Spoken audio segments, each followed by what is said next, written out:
Hello, my name is Eliane de Oliveira and I am an associate professor at the Federal University at Rio de Janeiro in Brazil, and I will present the work that my PhD student Kelly Rainha has been developing in my laboratory.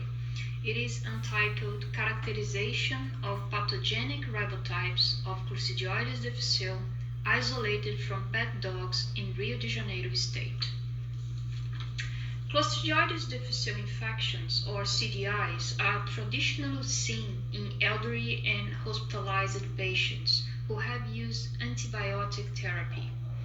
C. difficile is a spore-forming organism, and those spores can remain viable in the environment for long periods of time.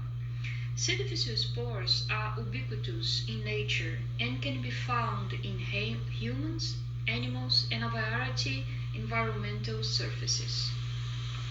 It has been previously demonstrated that community individuals and households and non-healthcare environments can be contaminated with C. difficile, and those isolates belong to the same ribotypes found in healthcare centers.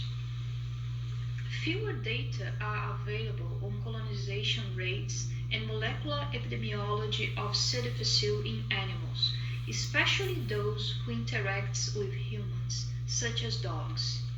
So, the aim of this study was to isolate and genotypically characterize C. difficile ribotypes from veterinary clinics located in Rio de Janeiro and compare them to non-pathogenic ribotypes capable of causing CDI in humans. For this study, we collected 152 stool samples from dogs with or without diarrhea, and in 5 of them, 3.28%, were positive for C. difficile. The C. difficile ribotypes, most of them belong to the ribotype 106 from the ST42, followed by the ribotype 010, ST15 in 40% of the strains. The 106 ribotype is a toxigenic strain capable of producing toxins A and B, and the ribotype 010 is a non-toxigenic strain. We could not relate the ribotypes isolated with the age, breed, sex, or clinical symptoms of the dog. The whole genome sequence of all strains showed that although they belong to the same ribotype, they present unique genes, as shown in the Venn diagram in figure 1, where the strain MZCD isolated from a diarrheic dog from the ribotype 106 has 9 unique genes, mostly related to resistance, oxidative stress, and virulence.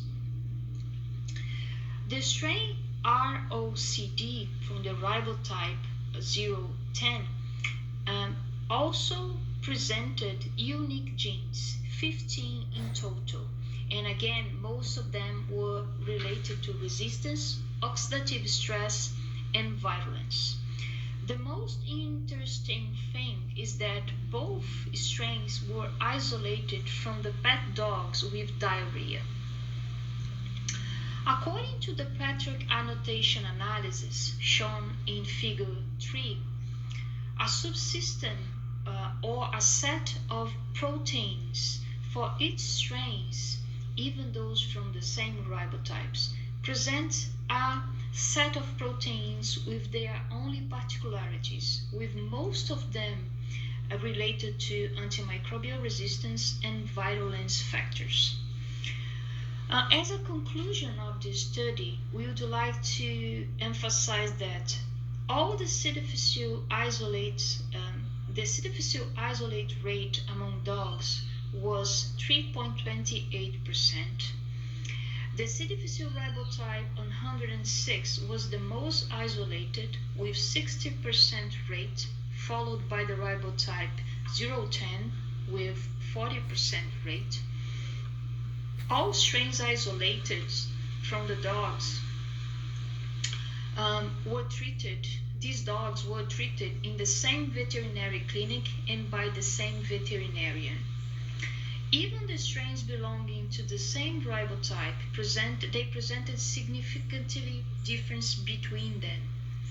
All ribotypes are related to the cases of CDI in humans too, especially the ribotype 106, which is toxigenic.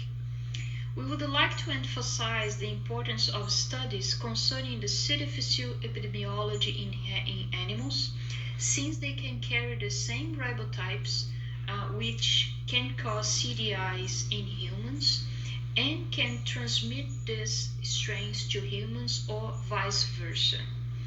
I would like to thank the Brazilian agencies for supporting this work, CAPS Foundation, CNPq, and FAPERJ. Thank you very much.